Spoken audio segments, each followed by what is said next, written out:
Hi అండి. ఈరోజు పొడుపు కథ ప్రశ్న. ఆకాశంలో ఈత కర్ణ కఠోరపు మోత ఏమిటది?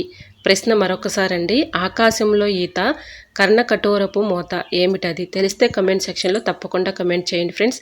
ప్రతి ప్రశ్నకు ఆన్సర్ చేసిన ప్రతి ఒక్కరికి నా హృదయపూర్వక ధన్యవాదాలు తెలియజేసుకుంటున్నాను. హాయ్ అండి, నమస్తే. నేను Jhansi. Welcome to our channel Jhansi cooking gardening blogs. ఎలా ఉన్నారండి? అందరూ బాగున్నారా? నేనైతే చాలా బాగున్నాను. మీరు కూడా చాలా బాగుండాలని మనస్ఫూర్తిగా కోరుకుంటున్నాను. అన్ని యూస్ఫుల్ టిప్స్ ఏనండి. వీడియోని ఎక్కడ కూడా స్కిప్ చేయకుండా చివరి వరకు చూసి వీడియో నచ్చితే చిన్న లైక్ ఇవ్వండి ఫ్రెండ్స్. మీరు ఇచ్చే చిన్న లైక్ నాకు సపోర్టింగ్గా ఉంటుంది, మరికొంతమందికి రీచ్ అవకాశం ఉంటుంది. కాబట్టి ప్లీజ్ అండి చిన్న లైక్ ఇవ్వటం మాత్రం మర్చిపోకండి ఫ్రెండ్స్. ఫస్ట్ టైం మన ఛానల్ ఎవరైనా చూస్తుంటే ప్లీజ్ అండి ప్రీవియస్ వీడియోస్ చూసి మీకు నచ్చి కంటెంట్ ఉంది అనుకుంటే ఛానల్ని సబ్స్క్రైబ్ చేసుకోండి. ఈ రోజు పెళ్లి రోజు పుట్టినరోజు జరుపుకున్న ప్రతి ఒక్కరికి కూడా హార్ట్ఫుల్ కంగ్రాట్స్ అని many more happy returns of the day. ఇలాంటి పెళ్లి రోజులు పుట్టినరోజులు ఎన్నో జరుపుకోవాలని మనస్ఫూర్తిగా కోరుకుంటున్నాను. అన్ని యూస్ఫుల్ టిప్స్ ఏనండి. వీడియోని స్కిప్ చేయకుండా చివరి వరకు చూసి వీడియో నచ్చితే చిన్న లైక్ ఇవ్వండి ఫ్రెండ్స్. ఫస్ట్ టిప్ అయితే తెలుసుకుందాం. ఫస్ట్ టిప్ వచ్చేసి ఓల్డ్ బ్యాంగిల్స్ అయితే మనం యూజ్ చేయని బ్యాంగిల్స్ అయితే మన ఇంట్లో ఉంటూ ఉంటాయి కదండి. అలాంటి బ్యాంగిల్ని ఒకటి తీసుకొని ఇలాగ పెన్నులు అయితే పిల్లలు క్యాప్స్ తీసేసి ఎక్కడ పడితే అక్కడ పడేస్తూ ఉంటారు, లేదంటే గోడల మీద రాసేస్తూ ఉంటారు కదండి. పిల్లలకి అందకుండా ఇలా చక్కగా మనం హ్యాంగింగ్ చేసుకోవచ్చండి. ఇలా ఓల్డ్ బ్యాంగిల్ని ఒకటి తీసుకొని ఇలా క్యాప్కి అయితే ఇలా బ్యాంగిల్కి ఇలా క్యాప్స్ని ఇలా పెట్టేసుకున్నాం అనుకోండి, మనం ఎక్కడైనా హ్యాంగింగ్ చేసుకోవడానికి చాలా ఈజీగా ఉంటుందండి. ఇలా బ్యాంగిల్కి అయితే పెన్స్ ఇలాగ తగిలించేసుకొని మనం ఎక్కడైనా హ్యాంగర్ తగిలించేసుకున్నా ఉంటే చక్కగా మనకి అవసరానికి తీసుకుని వాడుకోవడానికి చాలా ఈజీగా ఉంటుందండి. చిన్నపిల్లలు ఉన్న ఇంట్లో వాళ్ళకి అందకుండా ఉంటాయండి. సో తప్పకుండా ట్రై చేయండి. ఈ టిప్ అయితే చాలా బాగా యూజ్ అవుతుందండి. చిన్నపిల్లలు ఉన్న ఇంట్లో అయితే ఇలా పెన్ను ఎక్కడ పడితే అక్కడ పడేస్తూ క్యాపులు తీసేసి గోళ్ళ మీద రాస్తూ ఉంటారు కదండి. వాళ్ళకి అందకుండా మనం ఇలాగ పెట్టుకోవడానికి చాలా యూజ్ఫుల్గా ఉంటుందండి. సో యూజ్ అవుతుంది అనుకుంటే తప్పకుండా ట్రై చేయండి. టిప్ అయితే 100% వర్క్ అవుతుంది. ఇలాగ చక్కగా మనం బ్యాంగిల్స్కి అయితే పెన్ను ఇలా తగిలించేసుకుని ఎక్కడైనా హ్యాంగర్ లాంటి దానికి అక్కడ తగిలించేసుకున్నాం అనుకోండి, మనకి పెన్స్ అయితే తీసుకునే అవసరానికి వాడుకోవడానికి చాలా ఈజీగా ఉంటుందండి. నెక్స్ట్ టిప్ని తెలుసుకునే ముందు చిన్న రిక్వెస్ట్ అండి. మన ఛానల్ ఎవరైనా ఫస్ట్ టైం చూస్తున్నట్లయితే ప్లీజ్ ప్రీవియస్ వీడియోస్ చూసి మీకు నచ్చి కంటెంట్ ఉంది అనుకుంటే ఛానల్ని సబ్స్క్రైబ్ చేసుకోండి. టిప్ నెంబర్ 2, కొబ్బరి చెప్పుల్ని మనం చక్కగా ఇలా యూజ్ చేసుకోవచ్చండి. మనం బియ్యం కొలుచుకోవడానికి కూడా అలానే కందిపప్పులో కూడా ఇలా పెట్టేసుకున్నాం అనుకోండి, పురుగు పట్టకుండా కొబ్బరి చెప్పు అందులో ఉండటం వల్ల చక్కగా పురుగు పట్టకుండా ఉంటుంది. సో యూజ్ అవుతుంది. టిప్ నెంబర్ 3, ఇలాంటి గాజు చేసల్లో నెయ్యి కానీ పచ్చళ్ళు కానీ మనం ఫ్రిడ్జ్లో స్టోర్ చేసుకుంటూ ఉంటాం కదండి. ఫ్రిడ్జ్లో నుంచి తీయగానే ఒక్కొక్కసారి గ్రిప్పింగ్ లేక జారిపోయి కింద పగిలిపోతూ ఉంటాయి కదండి. అలా పగిలిపోకుండా ఉండాలంటే రబ్బర్ బ్యాండ్స్ అయితే ఇలాంటివి ఉంటాయి కదండి మన ఇంట్లో. వాటిని ఇలాగా ఒక 2 తీసుకొని ఇలా పెట్టేసుకున్నాం అనుకోండి, మనం ఇలా పట్టుకోవడానికి మంచి గ్రిప్పింగ్ అనేది ఉంటుంది.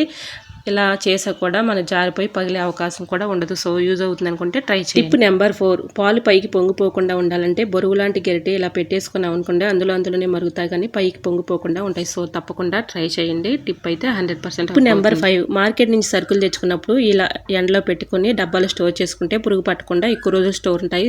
సో తప్పకుండా ట్రై చేయండి. టిప్ అయితే 100% వర్క్. టిప్ నెంబర్ 6, మనం స్నానం చేసే వాటర్లో 1 స్పూన్ సాల్ట్ వేసుకొని స్నానం చేసామనుకోండి, మనకి సమ్మర్లో ఎక్కువగా ఒళ్ళు పేలుడు కానీ అలానే ఎలర్జీ కానీ దురద కానీ మంట కానీ అవి రాకుండా ఉంటాయి. సో తప్పకుండా ట్రై చేయండి. టిప్ నెంబర్ 7, నెయ్యినైతే మనం ఇంట్లోనే ఈజీగా సింపుల్గా తయారు చేసుకోవచ్చండి. మనం పాలు కాచుకునేటప్పుడే బాగా మరిగించేసుకొని పాలు తోడు పెట్టుకున్నాం అనుకోండి, ఇలా పాలు అయితే తోడు పెట్టేసుకున్న తర్వాత పెరుగులాగా అవుతుంది కానీ దానిపైన మేగడ తీసి ఒక డబ్బాలో స్టోర్ చేసుకుని ఫ్రిడ్జ్లో పెట్టుకున్నాం అనుకోండి, ఆ మేగడ అంతా మిక్సీ జార్లో వేసుకుని ఇలా ఎన్నపూస అయితే తీసుకుని ఎన్నపూసని ఇలాగ కరిగించేటప్పుడే కొంచెం కరివేపాకు కొంచెం సాల్ట్ వేసుకుంటే నెయ్యి మంచి టేస్టీగా ఉంటుంది. అలానే బ్యాడ్ స్మెల్ లేకుండా ఎన్ని రోజులైనా స్టోర్ ఉంటుందండి. ఇలా ఈజీగా మనం నెయ్యి అయితే ఇంట్లోనే ప్రిపేర్ చేసుకోవచ్చు. చూసారా ఎంత చక్కగా మనం నెయ్యి అయితే ప్రిపేర్ చేసుకోవచ్చండి. రూపాయి ఖర్చు లేకుండా మనం బయట కొనే పని లేకుండా ఇలా ఇంట్లోనే నెయ్యిని అయితే ప్రిపేర్ చేసుకోవచ్చండి. ఇలా నెయ్యి అయితే నేను ఫిల్టర్ చేసేసుకొని ఒక గాజు సీసాలో అయితే పోసుకున్నాను. చూసారా ఈ విధంగా నెయ్యిని అయితే తయారు చేసుకోవచ్చు. టిప్ నెంబర్ 8, పాలు తోడు పెట్టుకునేటప్పుడు ఒక్కొక్కసారి పాలు సరిగా తోడుకోకపోతే ఈ టిప్ అయితే ఫాలో అయిపోండి. ఇలా పచ్చిమిర్చిని తొడుములు అయితే ఒక 2-3 తీసుకుని అందులో వేసుకున్నాం అనుకోండి, 1 గంట లోపులోని పెరుగు గెడ్డలాగా రాయిలాగా తోడుకుంటుందండి. ఇలా బరువు లాంటి ప్లేట్ ఒకటి పెట్టేసుకుని దానిపైన బరువు పెట్టుకున్నాం అనుకోండి, చక్కగా పెరుగు అయితే గెడ్డలాగా తోడుకుంటుంది. నెంబర్ 9, పాలు తోడిపెట్టుకోవటానికి పెరుగు అయితే కావాల్సి ఉంటుంది కదండి. ఇక్కడ శనగపప్పులు గింజలు ఉంటే చాలండి, చక్కగా తోడిపెట్టుకోవచ్చు. పెరుగు లేకపోయినప్పటికీ శనగపప్పు గింజలతో చాలా ఈజీగా సింపుల్గా తోడిపెట్టుకోవచ్చండి. సో తప్పకుండా చివరి వరకు చూడండి, వీడియో మీకే అర్థమవుతుంది. స్కిప్ చేయకుండా చివరి వరకు చూస్తే ఈ టిప్ అనేది చక్కగా అర్థమవుతుంది, మీరు కూడా ఫాలో అవ్వచ్చు. ఇలాగా శనగపప్పు గింజల్ని పెరుగులో ఒక నైట్ అంతా నానబెట్టేసుకుని ఒక బౌల్లో వేసేసుకొని ఫ్రిడ్జ్లో స్టోర్ చేసుకొని నెక్స్ట్ డే మార్నింగు ఇలాగా మొత్తం కూడా గింజల్ని చక్కగా వాటర్తో క్లీన్ చేసేసుకొని ఇలాగా మనం పాలు తోడు పెట్టుకునేటప్పుడు ఆ గింజల్ని ఇందులో వేసామనుకోండి చక్కగా తోడుకుంటుందండి. మనకి పెరుగు లేకపోయినా పాలు చక్కగా ఈ శనగపప్పు గింజలతో తోడు పెట్టుకోవచ్చండి. మిగిలిన గింజల్ని ఎక్కువగా నేనైతే పెరుగులో నానబెట్టేసుకున్నానండి. ఒక 15 గింజల దాకా నానబెట్టుకున్నాను. ఒక 10 గింజల వరకు నేనైతే దీనిలో స్టోర్ చేసుకుంటున్నానండి. డబ్బాలో ఏదైనా టిష్యూ పేపర్ కానీ న్యూస్ పేపర్ కానీ వేసుకొని ఇలా మూత పెట్టుకొని ఫ్రిడ్జ్లో స్టోర్ చేసుకున్నాం అనుకోండి, మనకు అవసరానికి అర్జెంటుగా మనకి పెరుగు కావాల్సి వచ్చినప్పుడు ఇలాగా పెరుగు లేకపోయినప్పటికీ పాలు తోడు పెట్టుకోవడానికి శనగపప్పు గింజల్ని ఇలా స్టోర్ చేసుకొని ఫ్రిడ్జ్లో పెట్టుకున్నాం అనుకోండి, అవసరానికి తీసుకొని వాడుకోవచ్చు. ఇప్పుడైతే చూసారా ఫ్రెండ్స్, మీకు లైవ్లోనే చూపిస్తున్నాను.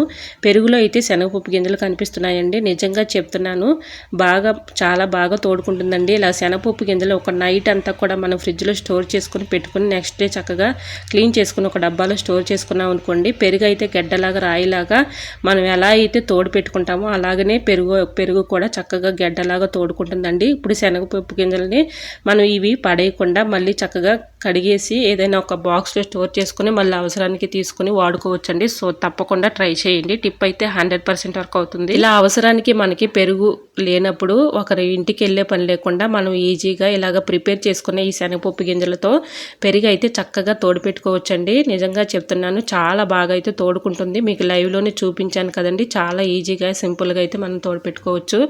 ఎటువంటి డౌట్ అయితే అవసరం లేదండి. మీకు రిజల్ట్ అనేది మీకే కనిపిస్తుంది. మీరు కూడా ట్రై చేయండి. మీకు ఎలా వచ్చింది అనేది కూడా కమెంట్ సెక్షన్లో తప్పకుండా కమెంట్ చేయండి ఫ్రెండ్స్. చూసారా, ఈ విధంగా అయితే పెరుగు అయితే గడ్డలాగా తోడుపెట్టుకోవచ్చు.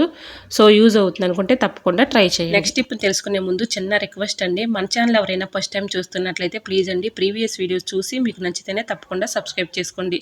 ఈ టిప్స్ అన్నిట్లో ఏదో టిప్ మీకు యూజ్ అవుతుంది అనుకుంటే ప్లీజ్ అండి చిన్న లైక్ ఇవ్వడం మాత్రం మర్చిపోకండి ఫ్రెండ్స్. మనం ఇలాగా రూమ్లో డోర్ వేసుకున్నప్పుడు లోపలైతే ఏసీ ఆన్ చేసుకుంటూ ఉంటాం కదండి. ఇక్కడ ఈ డోర్కి వెళ్ళే గ్యాప్ అయితే ఎంతో కొంత ఉంటుంది కాబట్టి మనం ఏసీ ఆన్ చేసుకున్నప్పుడు ఈ కూలింగ్ అంతా బయటికి వెళ్ళిపోతూ ఉంటుందండి. బయట వేడి ఆవిరి కూడా లోపలికి వస్తూ ఉంటుంది.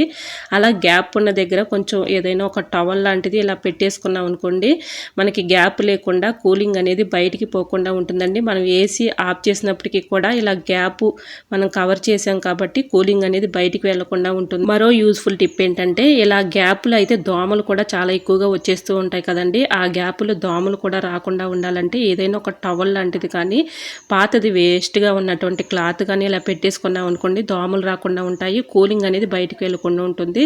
మనకి లోపల అయితే మంచి కూలింగ్ ఉంటుందండి. సో తప్పకుండా ట్రై చేయండి. టిప్ అయితే 100% వర్క్ అవుతుంది. ఐ హోప్ ఈ టిప్స్ అన్ని మీకు నచ్చాయి అనుకుంటున్నా. నచ్చితే మాత్రం ప్లీజ్ అండి వీడియోని లైక్ చేసి మీ friends and family number share చేయండి. ఫస్ట్ టైం మన ఛానల్ ఎవరైనా చూస్తుంటే ప్లీజ్ అండి ప్రీవియస్ వీడియోస్ చూసి మీకు నచ్చి కంటెంట్ ఉంది అనుకుంటేనే ఛానల్ని సబ్స్క్రైబ్ చేసుకోండి.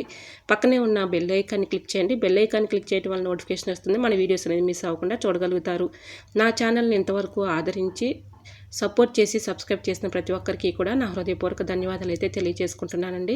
ఈరోజు అడిగిన పొడుపు కథ ప్రశ్న కూడా ఆన్సర్ తెలిస్తే తప్పకుండా కమెంట్ సెక్షన్లో కమెంట్ చేయండి. మీకే టిప్ కావాలనేది కూడా కమెంట్ చేయండి. ఈ టిప్స్ అన్నింటిలో ఏదో ఒక టిప్ మీకు యూజ్ అవుతుంది అనుకుంటే ప్లీజ్ అండి చిన్న లైక్ ఇవ్వడం మాత్రం మర్చిపోకండి ఫ్రెండ్స్. మీరు ఇచ్చే చిన్న లైక్ నాకు సపోర్టింగ్గా ఉంటుంది, మరికొంతమందికి రీచ్ అయ్యే అవకాశం ఉంటుంది కాబట్టి ప్లీజ్ అండి చిన్న లైక్ ఇవ్వడం మాత్రం మర్చిపోకండి ఫ్రెండ్స్. ఓకేనండి, మరొక వీడియోతో మళ్ళీ మీ ముందుకు వచ్చేస్తానండి. అంతవరకు బాయ్. అందరూ బాగుండాలి, అందులో నేను ఉండాలని ఆశిస్తూ నేను మీ ఝాన్సీ. Thanks for watching.